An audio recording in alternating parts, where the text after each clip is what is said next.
जय भोलेनाथ। स्वागत है आप सभी का बरगदेश्वर महादेव मंदिर उन्नाव के YouTube चैनल पर। आज हम अपने दैनिक प्रवचन में पद्म पुराण का पावन पाठ आरंभ कर रहे हैं। हमारा उद्देश्य है कि 18 पुराणों का ज्ञान हम रोजाना आप तक वीडियो के माध्यम से पहुंचाते रहें। हर दिन शाम 5 बजे नई वीडियो और शाम 7 बजे लाइव आरती दर्शन भी अवश्य देखें। चलिए भक्तिपूर्ण यात्रा की ओर बढ़ते हैं। जय भोलेनाथ। ओम श्री परमात्मने नमः। संक्षिप्त पद्म पुराण। भूमिखंड। शिव शर्मा के 4 पुत्रों का पितृभक्ति के प्रभाव से श्री विष्णुधाम को प्राप्त होना।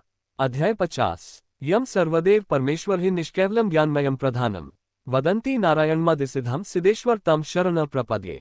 सूत जी कहते हैं, पश्चिम समुद्र के तट पर द्वारका नाम से प्रसिद्ध एक नगरी है।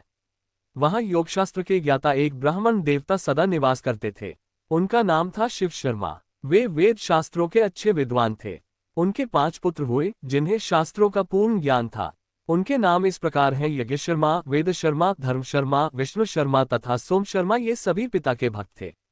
द्विज श्रेष्ठ शिव शर्मा ने उनकी भक्ति देखकर सोचा, पितृभक्त पुरुषों के हृदय में जो भाव होना चाहिए वह मेरे इन पुत्रों के हृदय में है या नहीं, इस बात को बुद्धिपूर्वक परीक्षा करके जानने का प्रयत्न करूं। शिव शर्मा ब्रह्मवेताओं में श्रेष्ठ थे। उन्हें उपाय का ज्ञान था। उन्होंने माया द्वारा अपने पुत्रों के सामने एक घटना उपस्थित की। पुत्रों ने देखा उनकी माता महान ज्वर रोग से पीड़ित होकर मृत्यु को प्राप्त हो गई। तब वे पिता के पास जाकर बोले, तात, हमारी माता अपने शरीर का परित्याग करके चली गई। अब उसके विषय में आप हमें क्या आज्ञा देते हैं? द्विज श्रेष्ठ शिव शर्मा ने अपने भक्तिप्रायण ज्येष्ठ पुत्र यज्ञ शर्मा को संबोधित करके कहा, बेटा, इस तीखे हथियार से अपनी माता के सारे अंगों को टुकड़े टुकड़े करके इधर उधर फेंक दो। पुत्र ने पिता की आज्ञा के अनुसार ही कार्य किया। पिता ने भी यह बात सुनी। इससे उन्हें उस पुत्र की भक्ति के विषय में पूर्ण निश्चय हो गया। अब उन्होंने दूसरे पुत्र की पितृभक्ति जानने का विचार किया और वेद शर्मा के पास जाकर कहा, बेटा, मैं स्त्री के बिना नहीं रह सकता। तुम मेरी आज्ञा मानकर जाओ और समस्त सौभाग्य संपत्ति से युक्त का जो स्त्री मैंने देखी है उसे मेरे लिए यहाँ बुला लाओ। पिता के ऐसा कहने पर वेद शर्मा बोले, मैं आपका प्रिय कार्य करूंगा। यो कहकर वे पिता को प्रणाम करके चले गए और उस स्त्री के पास पहुंचकर बोले, देवी, मेरे पिता तुम्हारे लिए प्रार्थना करते हैं। यद्यपि वे वृद्ध हैं तथापि तुम मेरे अनुरोध से उन पर कृपा करके उनके अनुकूल हो जाओ। वेद शर्मा की ऐसी बात सुनकर माया से प्रकट हुई उस स्त्री ने कहा, ब्राह्मण, तुम्हारे पिता बुढ़ापे से कष्ट पा रहे हैं, अतः मैं कदापि उन्हें पति बनाना नहीं चाहती। उन्हें खांसी का रोग है, उनके मुंह में कफ भरा रहता है। इस समय दूसरी बीमारियों ने भी उन्हें पकड़ रखा है। रोग के कारण वे शिथिल एवं आर्त हो गए हैं, अतः मुझे उनका समागम नहीं चाहिए। मैं तुम्हारे साथ रमण करना चाहती हूँ। तुम्हारा प्रिय कार्य करूंगी। तुम दिव्य लक्षणों से संपन्न, दिव्य रूपधारी तथा महान तेजस्वी हो, अतः मैं तुम्ही को पाना चाहती हूँ। मानद, उस बूढ़े को लेकर क्या करोगे?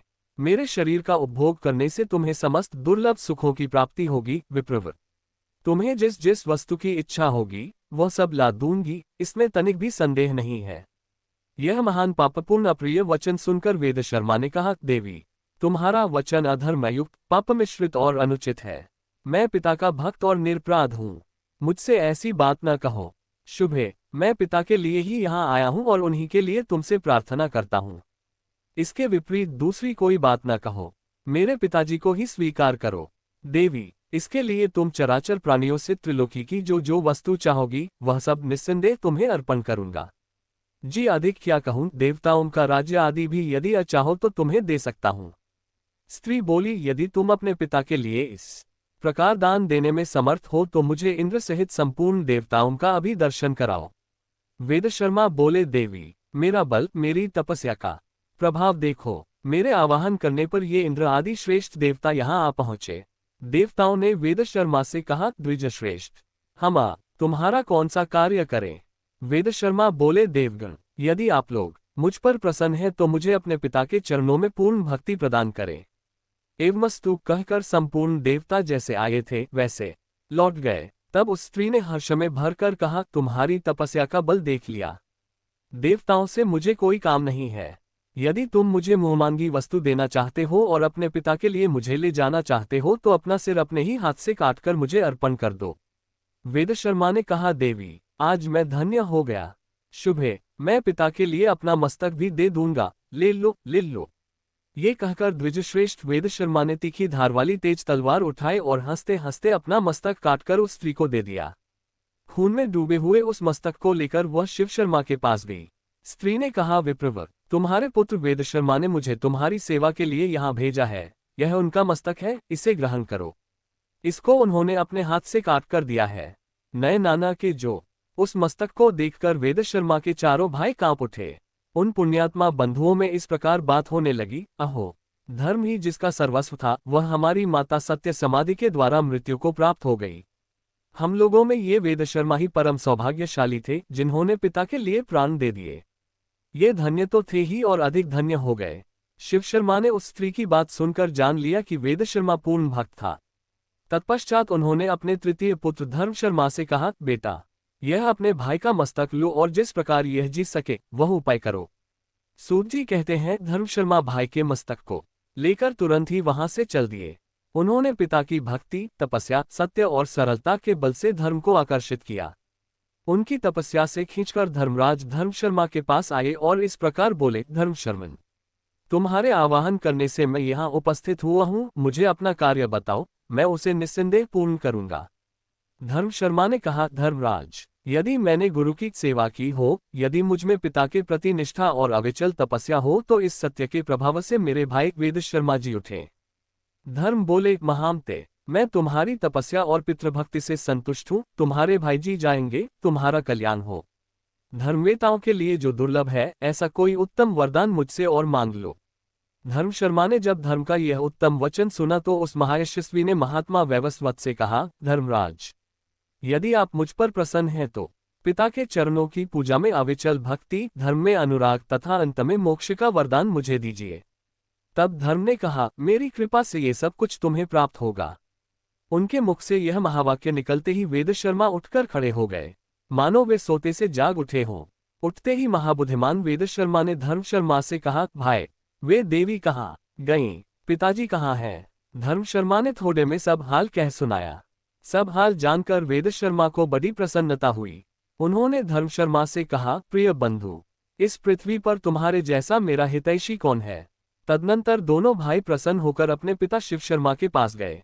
उस समय धर्म शर्मा ने तेजस्वी पिता से कहा, महाभाग, आज मैंने आपके पुत्र वेद शर्मा को मस्तक और जीवन के साथ यहाँ ला दिया है, आप इन्हें स्वीकार कीजिए। तदनंतर शिव शर्मा ने विनीत भाव से सामने खड़े हुए चौथे पुत्र महामती विष्णु शर्मा से कहा, बेटा, मेरा कहना करो, आज ही इंद्रलोक को जाओ और वहां से अमृत ले आओ। मैं अपनी इस प्रियतमा के साथ इस समय अमृत पीना चाहता हूँ, क्योंकि अमृत सब रोगों को दूर करने वाला है। महात्मा पिता का यह वचन सुनकर विष्णु शर्मा ने उनसे कहा, पिताजी, मैं आपके कथनानुसार सब कार्य करूंगा। ये कहकर परम बुद्धिमान धर्मात्मा विष्णु शर्मा ने पिता को प्रणाम किया और उनकी प्रदक्षिणा करके अपने महान बल, तपस्या, हाल तथा नियम के प्रभाव से आकाशमार्ग द्वारा इंद्रलोक की बड़ी यात्रा की। अंतरिक्ष मार्ग से जब वे आकाश के भीतर घुसे तब देवराज इंद्र ने उन्हें देखा और उनका उद्देश्य जानकर उसमें विघ्न डालना आरंभ किया। उन्होंने मेनका से कहा, सुंदरी, मेरी आज्ञा से शीघ्रतापूर्वक जाओ और विप्रवर विष्णु शर्मा के कार्य में बाधा डालो। देवराज की आज्ञा पाकर मेनका बड़ी उतावली के साथ चली। उसका सुंदर रूप था और वह सब प्रकार के आभूषणों से विभूषित थी। नंदनवन के भीतर पहुंचकर वह झूले में जा बैठी और मधुर स्वर से गीत गाने लगी। उसका संगीत बीना के स्वर के समान था। विष्णु शर्मा ने उसे देखा और उसके मनोभाव को समझ लिया। उन्होंने सोचा, यह एक बहुत बड़े विघ्न के रूप में उपस्थित हुई है, इंद्र ने इसे भेजा है, यह मेरी भलाई नहीं कर सकती। यह विचार कर वे शीघ्रतापूर्वक आगे बढ़ गए। मेनका ने उन्हें जाते देखा और पूछा, महामते, कहाँ जाओगे? विष्णु शर्मा बोले, मैं त्या पिता के कार्य से इंद्रलोक में जाऊंगा, वहां पहुंचने के लिए मुझे बड़ी जल्दी है। मेनका ने कहा, विप्रवर, मैं कामदेव के बाणों से घायल होकर इस समय तुम्हारी शरण में आई हूँ। यदि धर्म का पालन करना चाहते हो तो मेरी रक्षा करो। विष्णु शर्मा बोले, सुमुखी, मुझे देवराज का सारा चरित्र मालूम है, तुम्हारे मन में क्या है ये भी मुझसे छिपा नहीं है। तुम्हारे तेज और रूप से विश्वामित्र आदि दूसरे लोग ही मोहित होते हैं। मैं शिव शर्मा का पुत्र हूँ, मुझ पर तुम्हारा जादू नहीं चल सकता। अबले मैं योग सिद्धि को प्राप्त हूँ, तपस्या से सिद्ध हो चुका हूँ। काम आदि बड़े बड़े दोषों को मैंने पहले ही जीत लिया है। तुम किसी दूसरे पुरुष का आश्रय लो, मैं इंद्रलोक को जा रहा हूँ। यो कहकर द्विजश्रेष्ठ विष्णु शर्मा शीघ्रतापूर्वक चले गए। मेनका का प्रयत्न निष्फल हुआ। देवराज के पूछने पर उसने सब कुछ बता दिया। तब इंद्र ने बारंबार विघ्न उपस्थित किया, किंतु महारानी उन सब विघ्नों का नाश कर दिया। उनके उपस्थित किए हुए भयंकर विघ्नों का विचार करके महातेजस्वी विष्णु शर्मा को बड़ा क्रोध हुआ। उन्होंने सोचा, मैं इंद्रलोक से इंद्र को गिरा दूंगा और देवताओं की रक्षा के लिए दूसरा इंद्र बनाऊंगा। वे इस प्रकार विचार कर ही रहे थे कि देवराज इंद्र वहां आ पहुंचे और बोले, महाप्रज्ञ विप्र, तपस्या, नियम, इंद्रिय संयम, सत्य और शौच के द्वारा तुम्हारी समानता करने वाला दूसरा कोई नहीं है। तुम्हारी इस पितृ भक्ति से मैं देवताओं से परास्त हो गया। साधु श्रेष्ठ, तुम मेरे सारे अपराध क्षमा करो और मुझसे कोई वर मांगो, तुम्हारा कल्याण हो। तुम्हारे मांगने पर मैं दुर्लभ से दुर्लभ वर भी दे दूंगा। ये सुनकर विष्णु शर्मा ने देवराज से कहा, आपको महात्मा ब्राह्मणों के तेज का विनाश करने की कभी चेष्टा नहीं करनी चाहिए, क्योंकि यदि श्रेष्ठ ब्राह्मण क्रोध में भर जाएं तो समस्त पुत्र पौत्रों के साथ अपराधी व्यक्ति का संहार कर सकते हैं। इसमें तनिक भी संदेह नहीं है।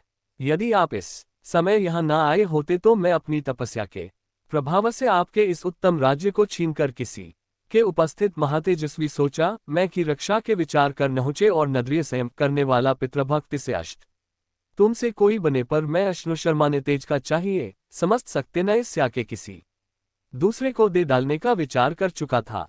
मेरी आंखें क्रोध से लाल हो रही थीं, किंतु आपके आने से मेरा भाव बदल गया। देवेंद्र, आप आकर मुझे वर देना चाहते हैं तो अमृत दीजिए, साथ ही पिता के चरणों में अविचल भक्ति प्रदान कीजिए। इस प्रकार बातचीत होने पर इंद्र ने प्रसन्न चित्त से ब्राह्मण को अमृत से भरा घड़ा लाकर दिया तथा वरदान देते हुए कहा, विप्रवर, अपने पिता के प्रति तुम्हारे हृदय में सदा अविचल भक्ति बनी रहेगी। यो कहकर इंद्र ने ब्राह्मण को विदा किया। तदनंतर विष्णु शर्मा अपने पिता के पास जाकर बोले, तात, मैं इंद्र के यहाँ से अमृत ले आया हूँ, इसका सेवन करके आप सदा के लिए निरोग हो जाइए। शिव शर्मा पुत्र की यह बात सुनकर बहुत संतुष्ट हुए और सब पुत्रों को बुलाकर कहने लगे, तुम सब लोग पितृभक्ति से युक्त और मेरी आज्ञा के पालक हो, अतः प्रसन्नतापूर्वक मुझसे कोई वर मांगो। इस भूतल पर जो दुर्लभ वस्तु होगी वह भी तुम्हें मिल जाएगी। पिता की यह बात सुनकर वे सभी पुत्र एक दूसरे की ओर देखते हुए उनसे बोले, सुव्रत, आपकी कृपा से हमारी माता जो यमलोक को चली गई हैं जी जाएं। शिव शर्मा ने कहा, पुत्रों, तुम्हारी मरी हुई पुत्रवत्सला माता अभी जीवित होकर हर्ष में भरी हुई यहाँ आएगी, इसमें तनिक भी संदेह नहीं है। ऋषि शिव शर्मा के मुख से ये शुभ वाक्य निकलते ही उन पुत्रों की माता हर्ष में भरी हुई वहां आ पहुंची और बोली, मेरे सौभाग्यशाली पुत्रों, इसीलिए संसार में पुण्यात्मा स्त्रियां पुण्य साधक पुत्र की इच्छा करती हैं, जिसका कुल के अनुरूप आचरण हो, जो अपने कुल का आधार तथा माता पिता को तारने वाला हो। ऐसे उत्तम पुत्र को कोई भी स्त्री पुण्य के बिना कैसे पा सकती है। न जाने मैंने कैसे कैसे पुण्य किए थे, जिनके फलस्वरूप ये धर्मप्राण, धर्मात्मा, धर्मवत्सल तथा अत्यंत पुण्यभागी महात्मा मुझे पति रूप में प्राप्त हुए। मेरे सभी पुत्र पितृभक्ति में रत हैं, इससे बका प्रसन्नता की बात और मेरा क्या होगी। अहो, संसार में पुण्य के ही बल से उत्तम पुत्र की प्राप्ति होती है। मुझे 5 पुत्र प्राप्त हुए हैं, जिनका हृदय विशाल है तथा जिनमें एक से एक बढ़कर है। मेरे सभी पुत्र यज्ञ करने वाले, पुण्यात्मा, तपस्वी, तेजस्वी और पराक्रमी हैं। इस प्रकार माता के कहने पर पुत्रों को बड़ा हर्ष हुआ और वे अपनी माता को प्रणाम करके बोले, माँ, अच्छे माता पिता की प्राप्ति बड़े पुण्य से होती है।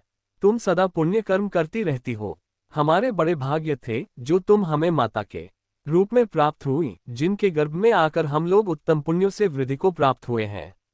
हमारी यही अभिलाषा है कि प्रत्येक जन्म में तुम ही हमारी माता और ये ही हमारे पिता हो। पिता बोले, पुत्रों, तुम लोग मुझसे कोई परम उत्तम और पुण्यदायक वरदान मांगो। मेरे संतुष्ट होने पर तुम लोग अक्षय लोकों का उपभोग कर सकते हो। पुत्रों ने कहा, पिताजी, यदि आप हम पर प्रसन्न हैं और वर देना चाहते हैं तो हमें भगवान श्री विष्णु के गोलोकधाम में भेज दीजिए, जहाँ किसी प्रकार की चिंता और व्याधि नहीं फटकने पाती। पिता बोले, पुत्रों, तुम लोग सर्वथा निष्पाप हो, इसलिए मेरे प्रसाद, तपस्या और इस पितृभक्ति के बल से। महर्षि शिव शर्मा के यह उत्तम वचन कहते ही भगवान श्री विष्णु अपने हाथों में शंख, चक्र, गदा और पद्म धारण किए गरुड़ पर सवार हो वहां आ पहुंचे और पुत्रों से शिव शर्मा से बारंबार कहने लगे, विप्रवर, पुत्रों से तुमने भक्ति के बल से मुझे अपने वश में कर लिया है, अतः इन पुण्यात्मा पुत्रों तथा पति के साथ रहने की इच्छा वाली इस पुण्यमयी पत्नी को साथ लेकर तुम मेरे परमधाम को चलो। शिव शर्मा ने कहा, भगवान, ये मेरे चारों पुत्र ही इस समय परम उत्तम वैष्णव धाम में चले। मैं पत्नी के साथ अभी भूलोक में ही कुछ काल व्यतीत करना चाहता हूँ। मेरे साथ मेरा कनिष्ठ पुत्र सोम शर्मा भी रहेगा। सत्यभाषी महर्षि शिव शर्मा के यो कहने पर देवेश्वर भगवान श्री विष्णु ने उनके 4 पुत्रों से कहा, तुम लोग दाह और प्रलय से रहित मोक्षदायक गोलोक धाम को चलो। भगवान के इतना कहते ही उन चारों सत्य तेजस्वी ब्राह्मणों का तत्काल विष्णु के समान रूप हो गया। उनके शरीर का श्यामवर्ण इंद्र नीलमणि के समान शोभा पाने लगा। उनके हाथों में शंख, चक्र, गदा और पद्म सुशोभित होने लगे। वे विष्णु रूपधारी महान तेजस्वी द्विजपित्र भक्ति के प्रभाव से विष्णुधाम को प्राप्त हो गए।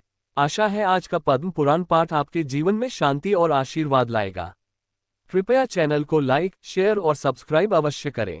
शाम 7 बजे लाइव आरती दर्शन में जरूर जुड़ें। फिर मिलेंगे कल शाम 5 बजे एक नए अध्याय के साथ। जय भोलेनाथ।